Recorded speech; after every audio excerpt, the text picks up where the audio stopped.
자, 이재명 대표가요, 불법 대북 송금 의혹으로 기소된 지 하루 만인 어제 갑자기 당무 일정을 취소해서 전략 마련 나선 것 아니냐 하는 추측이 나왔었습니다. 그리고 하루 만에 오늘 돌아왔는데요.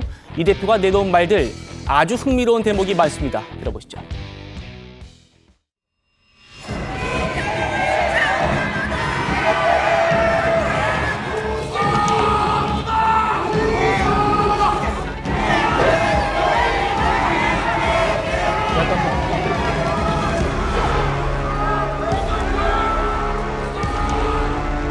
네. 시끄러워서 안 되겠네. 조용하시죠. 못하겠어. 시끄러워서. 간단하게 한 말씀만 간단하게 좀. 부도덕한 사업가의 말이 맞겠습니까? 언론이 이런 점들에 대해서 조금이라도 관심을 가지면 어떻게 이런 희대 조작 사건이 가능하겠습니까?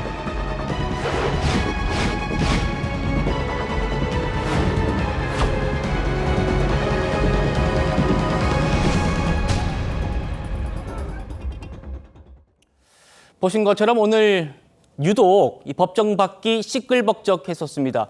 이재명 대표 오늘 선거법 위반 재판이 있었거든요. 그동안 재판장 갈 때 기자들 질문에 침묵으로 일관한 적이 많았는데 오늘은 꽤 길게 말을 했습니다. 그런데요, 갑자기 저희가 타겟이 됐습니다. 들어보시죠. 여기 계신 우리 언론인 여러분, 매일 저한테 질문하지만 여러분이 하는 걸 잘 되돌아보십시오.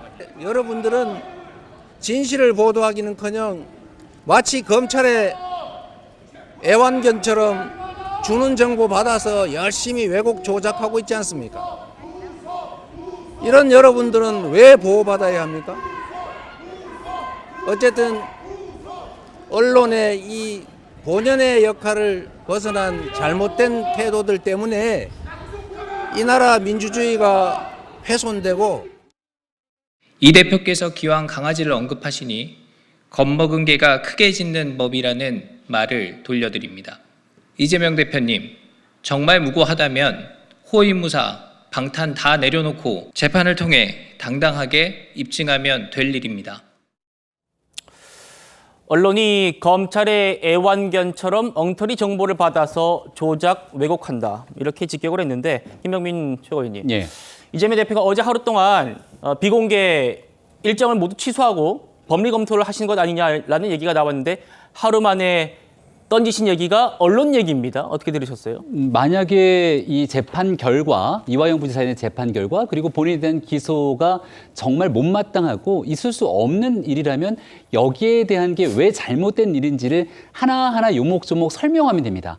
근데 처음에 검찰이 이 문제를 들고 나왔을 때 검찰이 신작 소설이라고 얘기했고, 네. 이화영 부지사 판결 나오고 난 뒤에는 역시 마찬가지로 창작에 관한 얘기들을 꺼내게 되거든요. 그리고 난 다음 지금도 여전히 법리적인 내용은 온데간데 없이 사라지고 검찰의 애완견이라는 표현을 쓰게 됩니다. 아마도 법리적인 문제에서 시선을 다른 곳으로 옮기려고 하는 그런 의도가 있는 것이 아닌가 생각을 하는데, 예. 우리가 이렇게 방송 나와서 얘기하는데 누군가에 대한 빗댔을 때 사람을 두고 동물에 비유하게 되는 언어를 쓰게 되면 아마 다음에 방송 못 나올걸요. 이 정도로 상대방에 대한 심각한 막말로 규정될 수 있는 일을 예. 대한민국 언론을 대상으로 했다는 점은 앞으로 언론을 집중 타겟으로 삼아서 지금에 있는 문제를 좀 비껴가려고 하는 정치적 의도가 깔려 있는 것 아닌가 싶습니다. 예, 언론인 출신이신 차재원 교수님께도 바로 좀 질문을 드려보죠.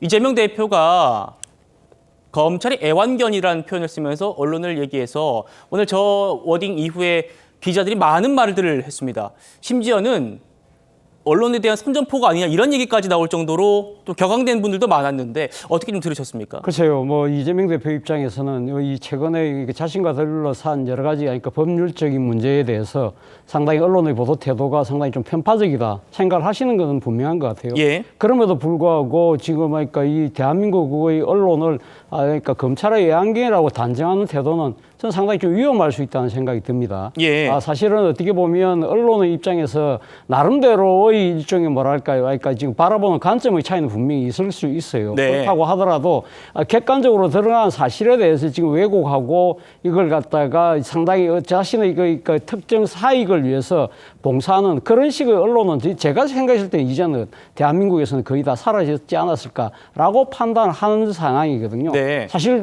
그 만약에 지금 이 과거 소위 말하는 레거시 언론이라고 해서 그러니까 신문과 방송이 독점적인 영향력을 행사할 때 같은 경우는 그런 경우도 가끔 있었습니다만 사실은 이런 사실을 왜곡하는 정도의 수준까지 하면서 이 특정인에 대한 공격을 몰아가는 식의 보도를 할 경우에는 이제는 이 다양화된 미디어 시대에서 그렇죠. 살아남기가 쉽지 않다는 겁니다. 네. 그렇다고 한다면 사실 본인이 언론의 보도 태도에서 상당히 문제가 있다고 한다면 구체적인 사실에 대해서 그 부분에 대해서 지금 주어진 여러 가지 제도적 장치들이 있지 않습니까?